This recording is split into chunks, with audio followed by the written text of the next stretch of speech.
In Beijing's busy Chaonei neighborhood, there's a mansion that's scared the city for nearly a century. They call it Chaonei No. 81. The legend says the ghost of a woman, abandoned by her lover, still screams from inside during thunderstorms. That story got so big, it even inspired a blockbuster horror movie that terrified millions. But the legend isn't the real reason this mansion is empty. The truth, buried in the history of a revolution, is far stranger and more chilling than any ghost story. The legend of the weeping woman. For decades, anyone who walks past this decaying French Baroque mansion feels it. A strange drop in temperature, the feeling of being watched from its dark, empty windows. Locals in the Chaonei neighborhood have traded stories about this place for generations, warning their kids not to get too close. It's earned the title of Beijing's most celebrated haunted house. The most famous story, the one that cemented its haunted reputation, is a tragedy born from a civil war. The legend goes that in 1949, as the communists were about to win, a high-ranking Kuomintang officer living in the mansion got ready to flee to Taiwan. He promised his wife, or maybe his mistress, the stories change, that he'd come back for her. He never did. Left alone in the giant, empty house as her world fell apart, she was overcome with despair and hung herself from the rafters. Ever since, her spirit is said to be trapped within its walls. They say that on stormy nights, you can hear her heartbroken screams echoing from the top floor. People claim they see her shadowy figure pacing behind the dusty glass, forever waiting for a man who will never return. This isn't just some local folklore. It's an active part of the city's identity. The story became so popular that it inspired the 2014 3D horror movie, The House That Never Dies, which was a huge box office success in China. The movie's release turned the mansion into a destination for urban explorers and curious teens, all hoping to catch a glimpse of the weeping woman. The crowds got so big that the property's owners had to put up signs and hire guards to keep people out, partly for their safety and partly to protect what was left of the old building. The stories only got wilder. Tales spread about construction workers who supposedly vanished in 2001 after breaking through a wall in the basement.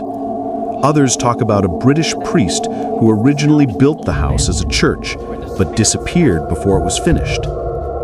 Can you imagine living in the shadow of this building, hearing those tales, maybe even hearing those screams on a dark night? The mansion became a black hole in the middle of a busy city, a place where reality felt thin. The investigation begins.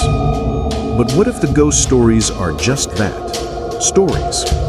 What if the real reason for the mansion's abandonment is even weirder, rooted not in a tragic romance, but in the violent upheaval of an entire nation? To find the real answer, we have to look at the history buried underneath. First off, the building itself is a puzzle. It's a French Baroque-style mansion that looks totally out of place among the traditional alleyways and modern skyscrapers that surround it.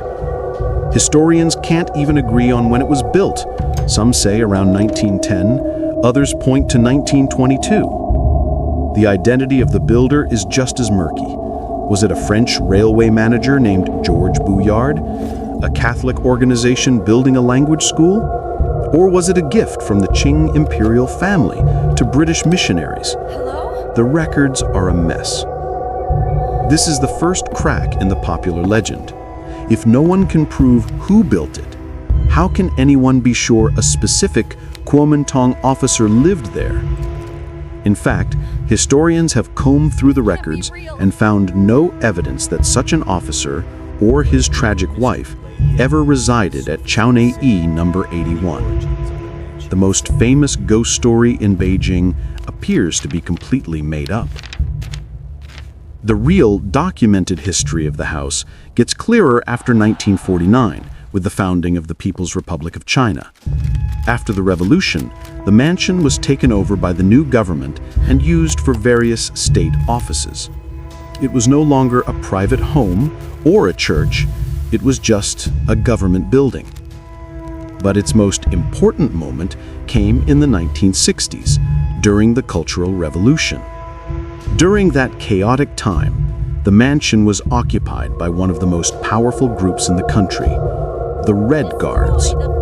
These were young revolutionaries tasked with destroying the four olds: old customs, culture, habits, and ideas. A grand foreign-style building like Chaonei No. 81 would have been a perfect symbol for them to occupy. They moved in, claiming the mansion for the revolution. And then, just a few days later, they fled. Reports from that time say the Red Guards abandoned the house in a panic, clearing out almost overnight.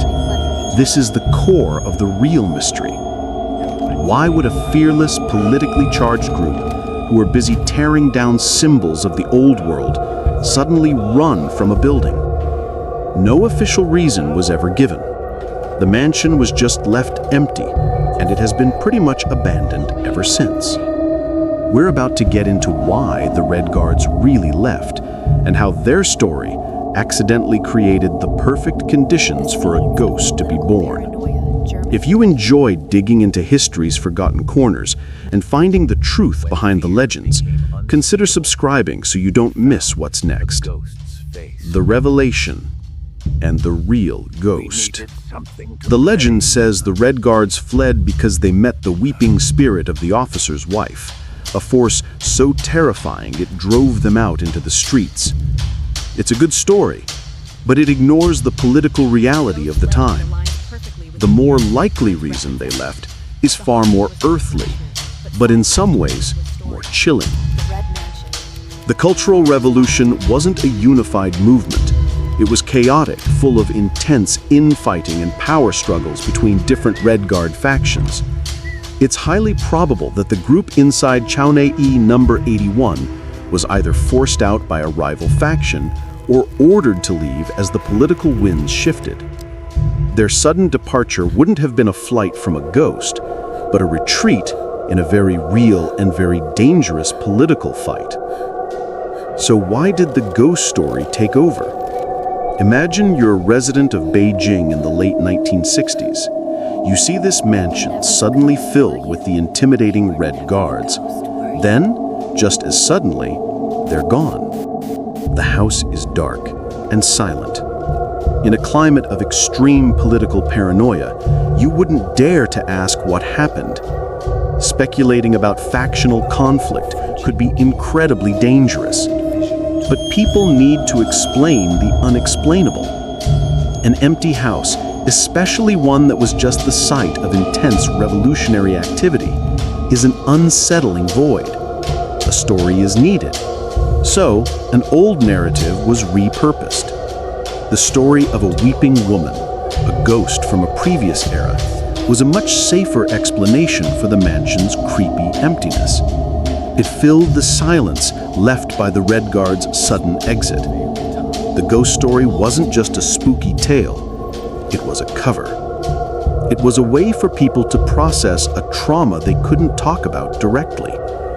The fear in the neighborhood was not of a phantom from 1949, but of the very real, unpredictable political forces that could make a group as powerful as the Red Guards vanish overnight. The real reason the mansion is abandoned, then, is a mix of forgotten history and political fear. It was built by unknown hands for an unknown purpose. It was passed between owners until it was swallowed by the revolution. It was abandoned not because of a spirit, but likely due to the brutal internal politics of the Cultural Revolution. And its emptiness, too dangerous to question, became the fertile ground where the ghost story grew so strong it has smothered the truth for over 50 years. The true haunting of Chaonei No. 81 isn't by the ghost of a jilted lover. It's haunted by the ghosts of history itself, the ghost of the Qing dynasty, of foreign influence, and most of all, the ghost of the Cultural Revolution. The screams people claim to hear might not be from a woman, but the faint, lingering echo of a nation's trauma, funneled through the decaying halls of a lonely mansion. Today, Chaonei No. 81 is still standing. It's now owned by the Beijing Roman Catholic Archdiocese, which has struggled with what to do with the historically protected but famously haunted property. After a major restoration in 2016, the building is no longer crumbling, but it isn't open for public tours. It has, however, reportedly been available for private rental since 2017, though its reputation probably makes for a very interesting lease agreement.